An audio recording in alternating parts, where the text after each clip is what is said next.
Pourquoi t'es-tu sentie prête à lancer le podcast? Premièrement, prête, c'est un grand mot.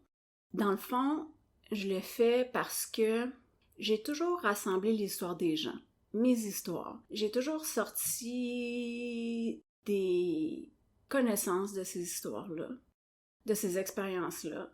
Et j'ai eu une immense expérience en 2019 que je partage vraiment librement et que je me faisais répéter tout le temps. Tu vas-tu écrire un livre? Quand est-ce que tu vas écrire un livre? Tu vas-tu écrire un livre? Quand est-ce que tu vas écrire un livre? Je vais pas écrire un livre. There's no way que je vais écrire un livre. Mais en parlant avec Mireille, c'est elle qui m'a lancé l'idée d'un podcast. Ça l'a mûri énormément longtemps. Ça a pris beaucoup de commentaires de la part des gens. Mais si j'allais faire quelque chose, ça allait être ça. Ça allait jamais être un livre. Donc, aujourd'hui, on se lance là-dedans parce qu'on a beaucoup à dire. Qu'est-ce qui est arrivé en 2019 qui a changé le cours de ta vie? Alors, en 2019, pour faire une histoire courte, j'ai été diagnostiquée avec une tumeur au cerveau. Une grosse tumeur, considérée grosse. J'allais me faire opérer très rapidement. Le protocole, c'était que j'étais à l'hôpital 7 à 10 jours. Après ça, j'étais à la maison en convalescence 2 à 3 mois. Et la vie continuait. C'est pas ça qui est arrivé. Alors, j'ai été opérée, je suis restée à l'hôpital 6 mois. Puis dans ces 6 mois-là, il y a eu un événement par-dessus un autre, que ce soit médical ou non. Il y a eu la COVID aussi. Il y a eu la COVID pendant ce temps-là, pour tout le monde, mais pour ça aussi. Je suis passée proche de pas revenir, de pas passer. J'ai eu toutes sortes de maladies, j'ai eu toutes sortes de complications. Je me rappelle pas des 6 mois que j'ai passé à l'hôpital. Les conséquences de tout ça ont encore un impact dans ma vie aujourd'hui. Évidemment, ça l'a teinté toutes les années subséquentes après ça, mais aujourd'hui, ça teinte ma vie tous les jours. Et j'en parle beaucoup parce que ce que j'ai vécu et ce que j'ai appris, c'est applicable à tellement de personnes, même s'ils n'ont pas vécu les mêmes choses que moi. Dans tout ça, puis ça, c'est sûr qu'on va le revenir là, dans un autre épisode, mais dans tout ça, il y a eu ce que j'ai vécu, il y a eu la présence de ma mère qui était constante de la journée que j'ai été opérée jusqu'à la COVID. Malgré que je m'en rappelle pas, je me rappelle des histoires, puis l'expérience est importante. Et comment ça l'a terminé? Cette portion-là de mon épisode, c'est terminé, puis ça, je vais m'en rappeler toute ma vie. C'était la COVID, on m'a transporté de l'hôpital à un centre de réhabilitation. Et étant donné que c'était la COVID, personne ne pouvait rentrer. Alors, le technicien, je ne sais pas son titre, qui m'a raccompagné, je me rappelle, il a ouvert la porte. J'étais en fauteuil roulant. Il a ouvert la porte, il a roulé le fauteuil à l'intérieur. Mon frère a déposé, j'avais 2 sacs d'effets personnels de l'hôpital. Mon frère a déposé les 2 sacs à l'intérieur de la porte. Ils sont reculés et la porte est fermée parce qu'ils ne pouvaient pas rentrer à cause que c'était la COVID. Qu'est-ce qui est arrivé après qu'ils t'ont déposé à la porte? 2 choses, physiquement et mentalement. Ben, physiquement, quelqu'un est venu me chercher. Je me rappelle pas qui, c'est pas important, quelqu'un est venu me chercher. Il m'a emmené à ma chambre. Ils m'ont mis en quarantaine. J'ai fait un test COVID. Mais mentalement, maintenant je m'en rappelle, je l'avais oublié, mais il y a une thérapeute qui me l'a rappelé. J'avais très peur.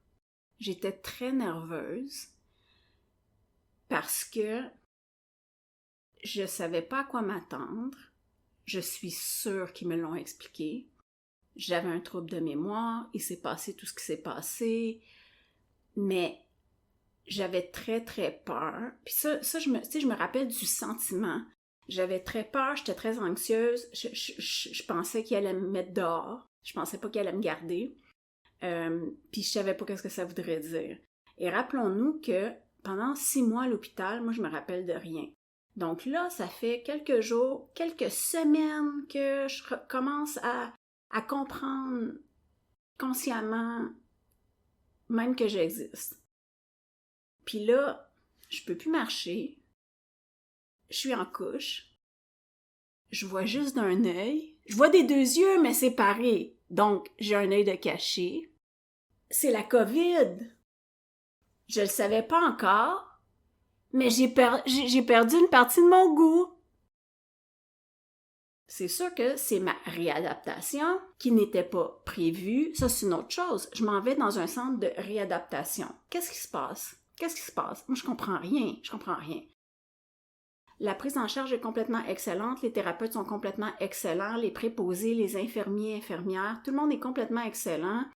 Ils doivent me dire quand manger, quand dormir. J'ai des horaires de thérapie. Je dois me pointer à l'heure. J'ai pas beaucoup d'autonomie.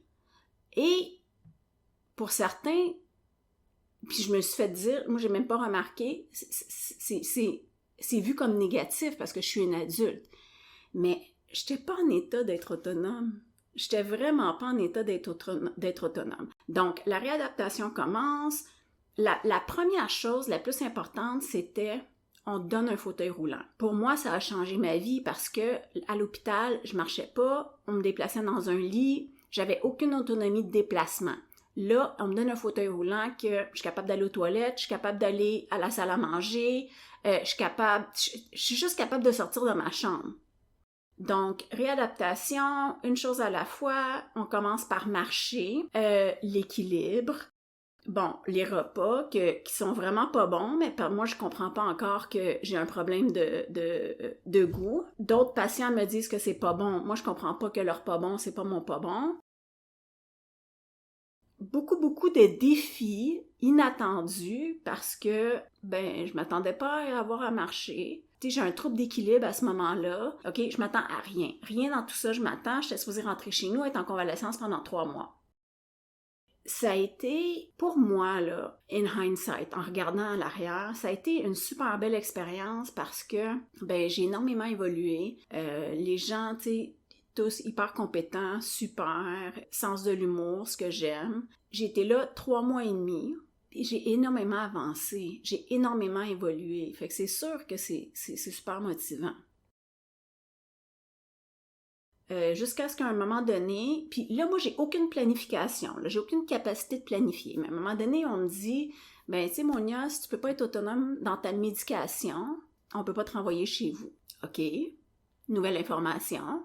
Là, j'essaie de m'imaginer comment je vais être autonome à prendre ma médication, qu'il n'y a aucun horaire, c'est n'importe quelle heure dans la journée, là, il n'y a rien de constant dans la journée. Encore une fois, c'est ma mère qui m'a aidée. Fait que là, j'ai dit, parce que rappelons-nous que j'avais le fameux iPad, donc j'appelais 3-4 fois par jour, c'est un running gag, j'appelais tout le temps pour dire pas grand-chose, mais j'avais aucun contact avec personne.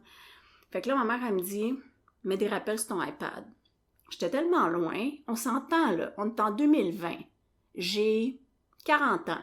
On est tellement loin que je sais même pas comment mettre un rappel sur un iPad. Donc, je mets le rappel sur l'iPad, je commence à demander mes médicaments. Ça continue d'évoluer. Avant de te renvoyer chez toi, ils te donnent des fins de semaine chez toi. Donc, tu t'en vas chez toi, c'est chez toi, pas chez quelqu'un. Donc, je commence à avoir des fins de semaine. Ma mère vient chez moi parce que je suis pas capable d'être toute seule dans la maison, je suis pas capable de faire à manger, etc. Alors, j'ai été là de mai à octobre. Octobre, je suis rentrée à la maison.